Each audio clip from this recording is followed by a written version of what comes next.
जी लॉगेट का जो टेस्ट है वो कंडक्ट होने जा रहा है जी 25 जून 2023 को। तो लॉगेट की प्रेपरेशन के लिए हमने अपने ग्रुप के अंदर जो है वो मॉक टेस्ट की जो एक सीरीज़ है शुरू की हुई है हमेशा की तरह। तो आज इस टेस्ट सीरीज़ का नामा टेस्ट है। इसे आप लोग अटेम्प्ट करें, ख़ुद को एवेल्यूएट करें और ख़ुद को जज करें कि आपकी तैयारी किस हद तक है। और काइंडली जो एमसीक्यूज़ आप लोगों को नहीं आते उन एमसीक्यूज़ को अच्छे से याद कर लें। क्वेश्चन नंबर 1 है हमारे पास, application for bail it is not necessary. जो बेलेबल ऑफेंसेस के अंदर जो एप्लीकेशन होती है ये ज़रूरी नहीं होती, बग़ैर एप्लीकेशन दिए भी कोर्ट आपको बेल ग्रांट कर सकती है बेलेबल ऑफेंसेस के अंदर। तो ऑप्शन बी जो है क्वेश्चन नंबर 1 का ये दुरुस्त है। Question number 2, in bailable offences bail is matter of. जो बेलेबल ऑफेंसेस हैं इनके अंदर जो बेल है ये अक्यूज्ड का मैटर ऑफ राइट होता है। तो क्वेश्चन नंबर 2 का जो दुरुस्त आंसर है वो है option A, right. In bailable offences bail is matter of right of accuse. Number next हमारे पास है, in bailable offences under which section of CrPC bail is granted to the accused. Accused को bailable offences के अंदर कौन से section के तहत सीआरपीसी के बेल ग्रांट की जाती है। तो ये है सेक्शन 496 496, यानी कि क्वेश्चन नंबर 3 का जो दुरुस्त आंसर है वो है ऑप्शन सी। क्वेश्चन नंबर 4 है, in non bailable offences under which section bail is granted to the accused. Non bailable offences ऐसे ऑफेंसेस हैं जिनके अंदर जो बेल है वो मैटर ऑफ जो राइट है अक्यूज का ये नहीं होता। तो नॉन बेलेबल ऑफेंसेस के अंदर जो बेल ग्रांट की जाती है ये ग्रांट की जाती है सेक्शन 497 सीआरपीसी के तहत। तो क्वेश्चन नंबर 4 का जो दुरुस्त ऑप्शन है वो है option B 497। Question number 5, in non bailable offences before bail granted the prosecution has been given notice. Non bailable offences के अंदर बेल ग्रांट से करने से पहले कोर्ट जो है प्रोसिक्यूशन को नोटिस जारी करती है, ये ज़रूरी है। क्वेश्चन नंबर 5 का जो दुरुस्त आंसर है वो है option A, notice. Question number 6, court में direct that person under the age of be released on bail. तो इसका जो दुरुस्त आंसर है वो है ऑप्शन बी 16 ईयर्स।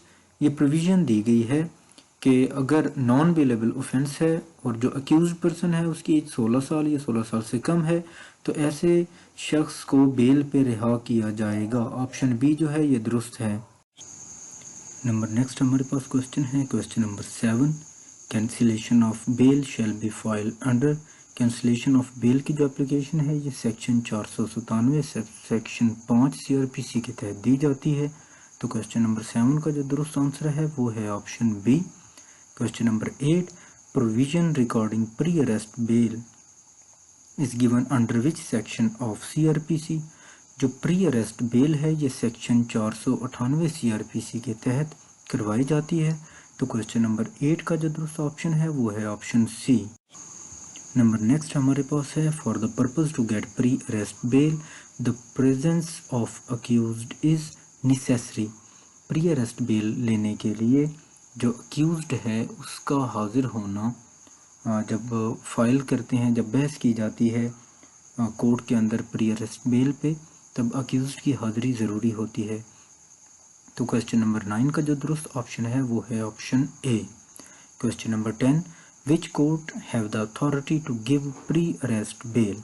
किस कोर्ट के पास ये अथॉरिटी है कि वो प्री अरेस्ट बेल दे। तो ये अथॉरिटी दो कोर्ट्स के पास है, एक हाई कोर्ट और एक सेशन कोर्ट। तो क्वेश्चन नंबर 10 का जो दुरुस्त ऑप्शन है वो है option C, both A and B, यानी कि pre arrest bail session court या हाई कोर्ट में फाइल करके ली जा सकती है। क्वेश्चन नंबर 11 है हमारे पास, criminal court at district level is called. जो क्रिमिनल कोर्ट है डिस्ट्रिक्ट लेवल पे उसको क्या कहा जाता है। तो ये कहलाती है कोर्ट ऑफ सेशन, यानी कि क्वेश्चन नंबर 11 का जो दुरुस्त ऑप्शन है वो है option B. Question number 12, under which section of CrPC court में issue orders rope guard to the officer in charge of jail etc to release the accused on such receipt of the order। तो question number 12 जो है वो ये कह रहा है कि किस सेक्शन के तहत कोर्ट जो है ऑर्डर्स जिनको हम आम अल्फाज में रोपकार कहते हैं ये जारी करती है, जिसके ऊपर रिटन ऑर्डर होता है कि किस अक्यूज को बेल दी जा रही है और इसको रिहा कर दिया जाए। तो ये जो ऑर्डर या रोपकार जारी किया जाता है ये जारी किया जाता है सेक्शन 500 CRPC के तहत। तो क्वेश्चन नंबर 12 का जो दुरुस्त ऑप्शन है वो है ऑप्शन बी। नंबर नेक्स्ट हमारे पास है question number 13, is there any option to discharge of sureties. तो क्या शोर्टीज जो हैं ये डिस्चार्ज करने का कोई ऑप्शन अवेलेबल होता है? जी हाँ, जिस बंदे ने भी शोर्टी दी हो अगर वो अपनी फीस वापस लेना चाहे तो उसके पास ये इख्तियार हासिल होता है। तो क्वेश्चन नंबर 13 का जो दुरुस्त ऑप्शन है वो है क्वेश्चन नंबर 14 है हमारे पास, पनिशमेंट फॉर कत्ल अम्द एज ताज़ीर बी। जो कत्ल अम्द की जो पनिशमेंट है ताज़ीर के तहत वो कौन सी है? तो इसका जो दुरुस्त ऑप्शन है वो है ऑप्शन सी, यानी कि इम्प्रिजनमेंट की पनिशमेंट भी दी जा सकती है जो कि 25 साल तक हो सकती है, और पनिशमेंट ऑफ डेथ या इम्प्रिजनमेंट फॉर लाइफ भी दी जा सकती है। तो क्वेश्चन नंबर 14 का दुरुस्त ऑप्शन है ऑप्शन सी। क्वेश्चन नंबर 15 है हमारे पास, mens rea is a necessary element of statutory offence. Mens rea जो है ये किसी भी स्टैट्यूटरी ऑफेंस का लाजमी अंसर होता है। तो मेंस रिया से क्या मुराद है? मेंस रिया से मुराद क्रिमिनल इंटेंट, रॉन्गफुल पर्पस है, गिल्टी नॉलेज एंड विलफुलनेस है। तो क्वेश्चन नंबर 15 का जो दुरुस्त ऑप्शन है वो है option C. Question number 16, the purpose of identification parade is.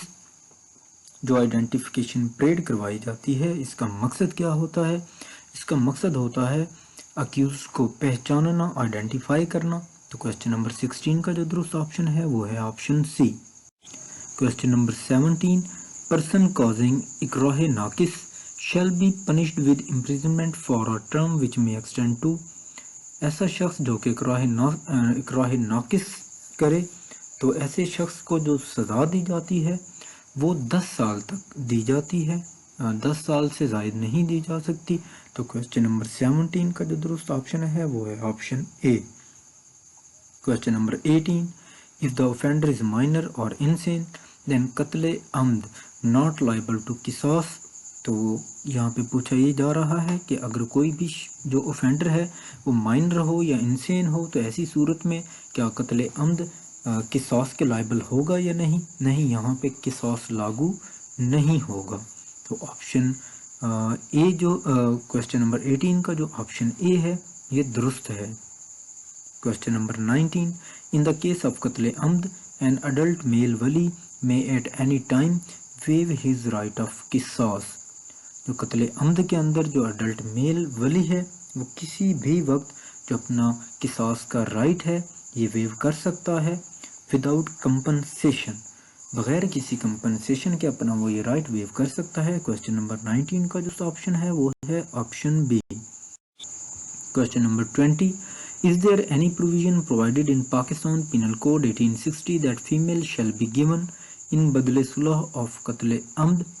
क्या ये कोई प्रोविजन पाकिस्तान पिनल कोड 1860 के अंदर दी गई है कि कत्ले अम्द के बदले सुलह में फीमेल को ज़रूर दिया जाए बदले सुलह के तौर पे? नो, ऐसी कोई प्रोविज़न जो है पाकिस्तान पिनल कोड के अंदर नहीं दी गई, उल्टा इस चीज़ को सख्ती से रद्द किया गया है। तो क्वेश्चन नंबर 20 का जो दुरुस्त ऑप्शन है वो है option B. Question number 21, mister A aims at a deer but misses the target and kills G, who is standing bye.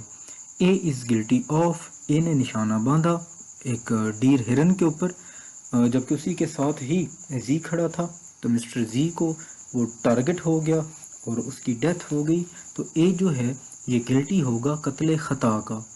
तो क्वेश्चन नंबर 21 का जो दुरुस्त ऑप्शन है वो है option B. Question number 22, mister A unlawfully digs a pit in the thoroughfare but without any intention to cause the death of और harm to any person.